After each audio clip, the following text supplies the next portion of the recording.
Have you ever heard the saying of podcast equipment is too expensive? And I think that comes from when people say that podcast equipment is too, and with that comes the smartphone trap of sitting down on your phone and constantly scrolling. And with the constant scrolling and the constant notifications, it becomes addicting. The vibration in your pocket, I know a while back there was a thing where people were saying they felt phantom vibrations in their pocket. The fear of missing out, FOMO, it drives you to be obsessed with your phone. You're constantly scrolling, you're constantly on it. And the digital world just becomes more captivating than even the real world. And in a sense, that brings us to what we're talking about today, which is I've literally gotten to a point where I'm over having this smartphone. I'm over the social media apps. I'm over TikTok. I'm over Instagram. I'm over Facebook. I'm over it all. It's just annoying, and it takes up way too much time personally in my life. And I've noticed that in a lot of people's lives, it takes up a ton of time as well.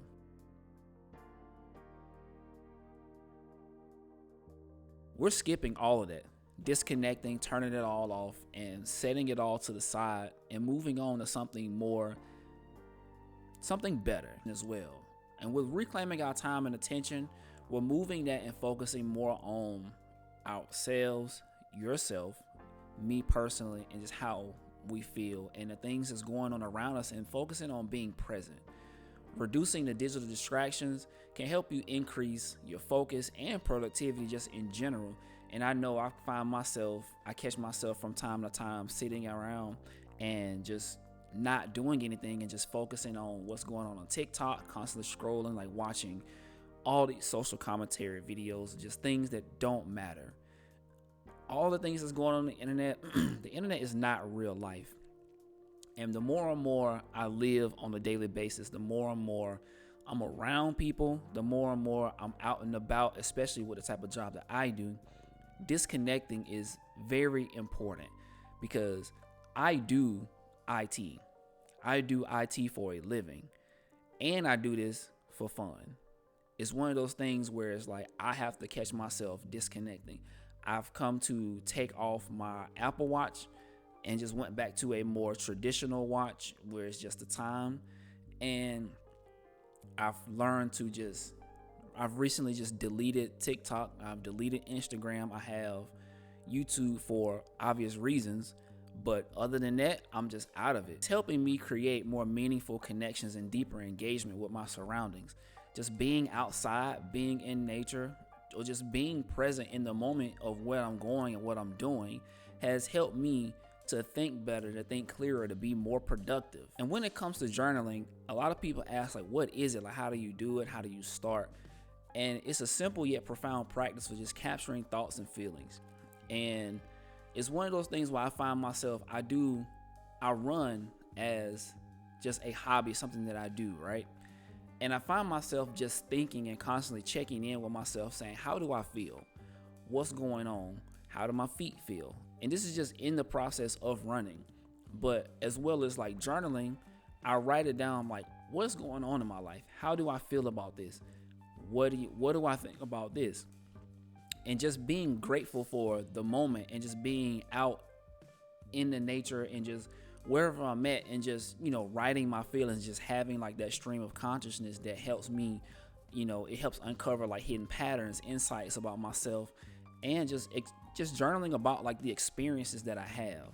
And it creates this mindfulness and self-awareness that you just don't get when you're sitting constantly scrolling on your phone.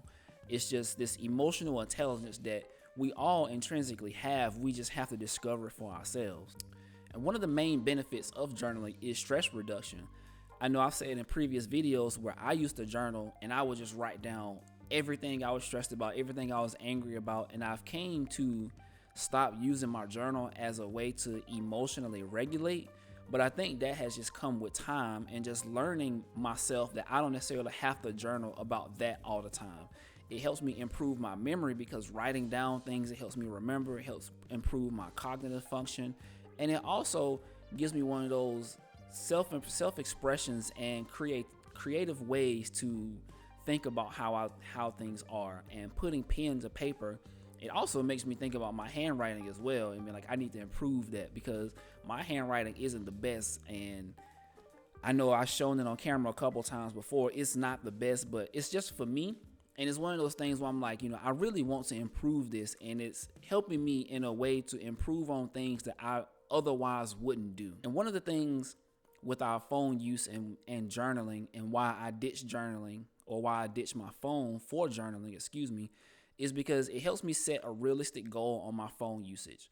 Yes, we can set screen time limits on our phone, but we're not children at the end of the day. But if you need to do that, then by all means. And it just gets me out of the constant conversation of social commentary about things that are going on that really are of no meaning to me, such as the politics of situations and what's going on with this person, or what this creator thinks about this. And honestly, all of that stuff is just noise. And it's one of the reasons why we have so much, why people tend to think that the internet is real life, and it's really not. It's just this person has this camera and this microphone in their face, and they're so used to just spewing out their stuff, and they're trying to do it to get paid. Obviously, I'm doing this to get paid at the end of the day too. We're all the same in a sense, but we have to learn to balance the life that we live, right? And incorporating these mindful practices like journaling into your daily routine can just help you out to be a better version of yourself. And it helped me find joy in the simple pleasures in life. Just sitting outside, hearing the birds chirp, just unplugging and being present. Because a lot of times when we're sitting on our phones, we're not present. We're things are happening in the background. Our family is going on, our kids, things are happening, and it's we're just so into what this digital world has created, and it's just captivating, and it's holding our attention so much to where you just cannot focus on anything else. And it's it's just so addicting. It's like a drug. And it's one of those things where you just have to learn to disconnect. Disconnecting is a good thing. I struggle to disconnect, even though I'm constantly using technology for my job, and it's a constant balancing act of trying to disconnect more and more. And journaling has helped me do that, and I think that it is very beneficial, and I believe that it can help you as well. Thank you all for watching. I've been trying to create more videos as of late, and I really appreciate all the love and attention, and just you guys viewing my videos and getting something out of it. I have more videos planned in the future to come out, and I have a lot of YouTube shorts that are coming out on a weekly basis. So be on the lookout for those. Thank you all for subscribing as well and getting me to the goal of 500. I'm looking to get to 1,000 by the end of the year, and I'd appreciate if you guys like this video, subscribe to my channel, and leave a comment. And thank you.